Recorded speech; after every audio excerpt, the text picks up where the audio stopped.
What's up, guys? It's Rob here. Welcome back. We are on our way to the gym once again, and we're a little bit late today. It's 5:05.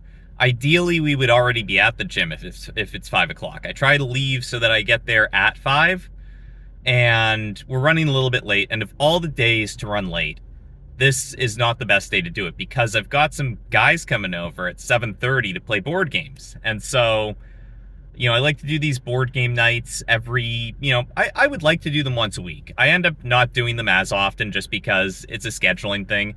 But, yeah, people are coming over 7:30 and it's 5:05 right now. So we have 2.5 hours to not only work out, but we have to get to the gym. We have to get back from the gym, and I haven't had dinner yet, so I have to have dinner and do a workout and drive there and back all in 2.5 and get like somewhat ready, just the semblance of readiness for people to actually come over, just like not be eating dinner while they get there.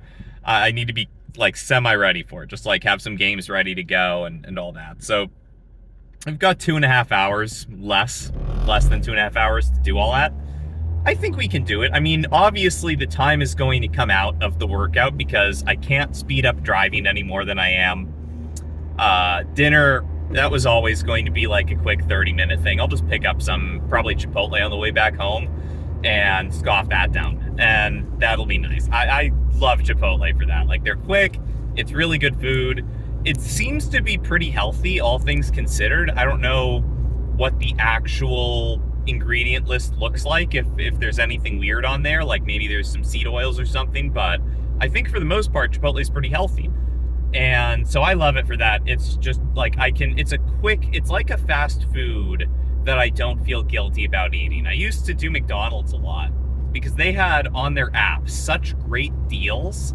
Like, they have these coupons that are 24/7 coupons that regenerate every day, and they would be such great deals. I'd get so much food for such a small amount of money, but at the same time, McDonald's is not good for you. I think I even looked on their website's menu and looked at the nutrition information on the McDonald's website and saw that they themselves listed trans fat as some of the ingredients. And I thought that was crazy because I was pretty sure that trans fats were banned, but I mean, this was, a year ago, maybe 2 years ago.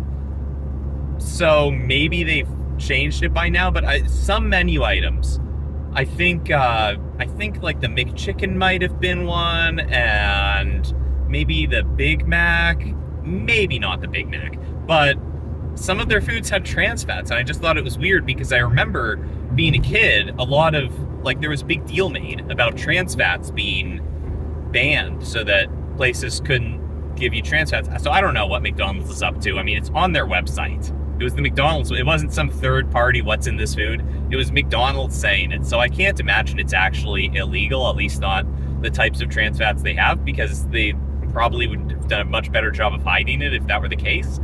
But I just saw it and I was like, I don't need to be eating this stuff. So I've quit McDonald's, but now Chipotle has kind of taken its place as like a fast food option that I think is a little bit healthier.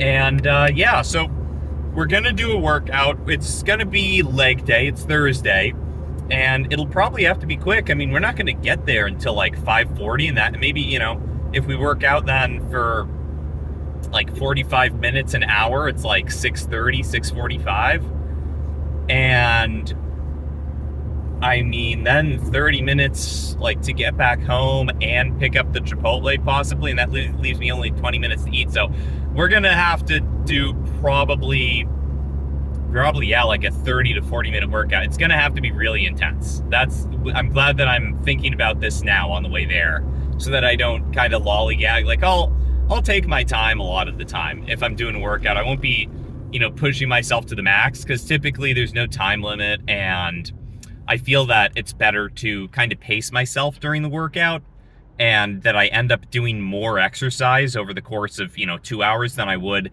if I just really pushed myself and got exhausted over the course of 30 minutes. I feel that I might do more.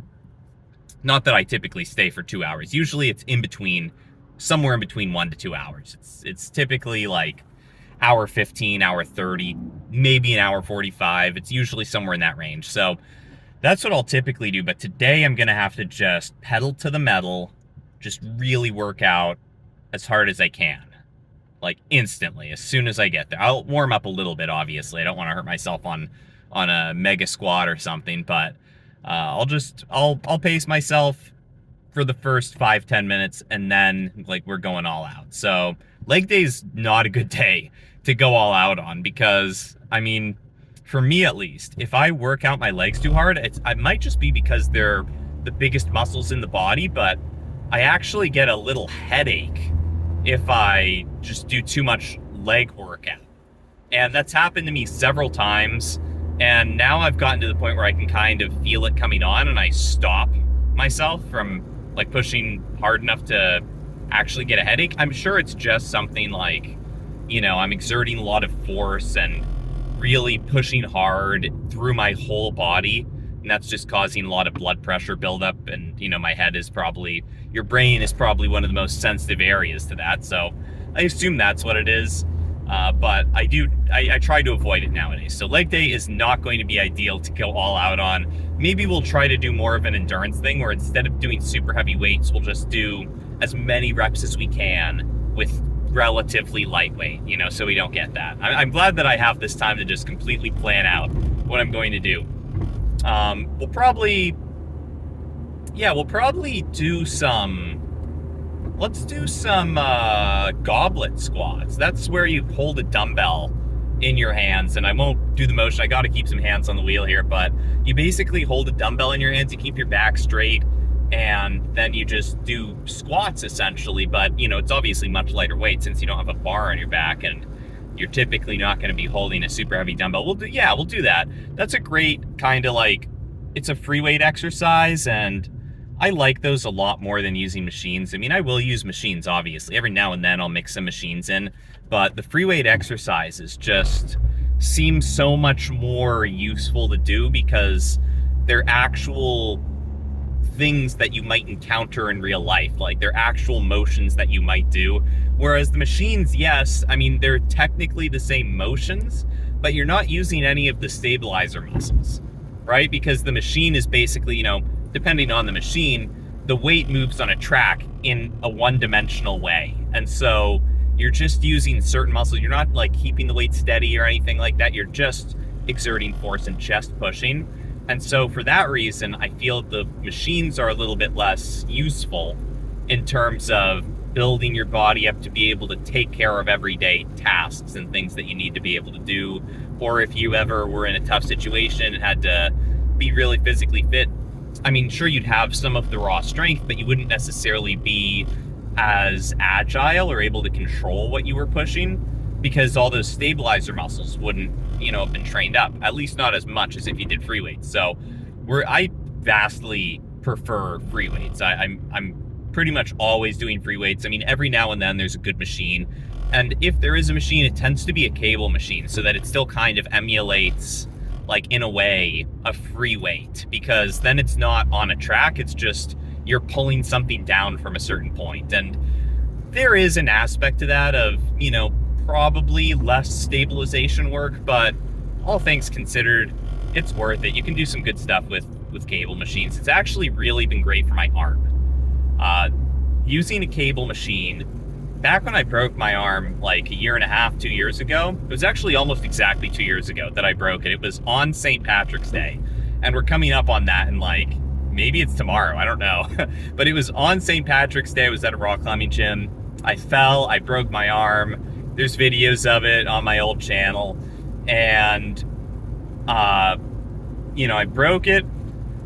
And for the longest time, there was residual pain when I would do certain motions that weren't everyday things, but it would be like things that would come up like once every couple of weeks. Like, I remember one was when I was making my bed, I would be pulling the sheets down a certain way, and doing this motion where I pulled down with my hand really hurt some tendon or something in my arm where I'd had that surgery, just because I guess it had never It'd never been under enough stress to properly heal. It didn't know. It just never really rebuilt itself because I wasn't using that muscle very frequently.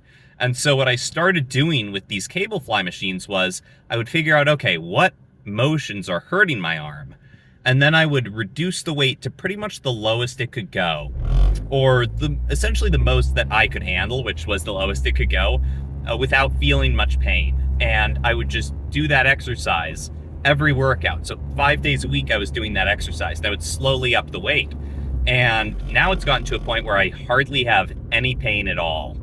And now I can just do, now I'm doing quite a bit of weight with that arm, which before could do, virtually nothing on certain exercises, like where you're pulling the weight down, that kind of motion where you're making your bed. It's perfect to emulate that on the cable fly machine. That's one of my favorites to do. I do that pretty much every workout, and I'm going to do it today, even though it's a leg day. I always work that in, just to really help rehabilitate my arm. I've only been doing that the past couple of months.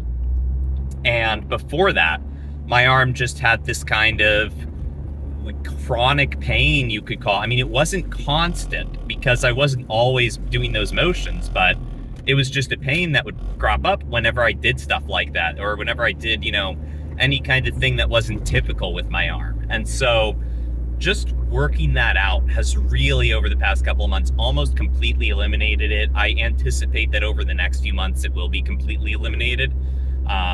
Sometimes it can take years to recover from a surgery and a broken bone like that, where, in my specific scenario, they actually had to cut off the joint and they replaced the joint part of the bone with a metal cup because that part of the bone had just completely shattered and they weren't able to, there were too many pieces that they couldn't go in with screws small enough to just screw them all back into place. So they just had to cut, the whole little part of the joint off and replace that with a metal cup. Now the arm looks completely normal.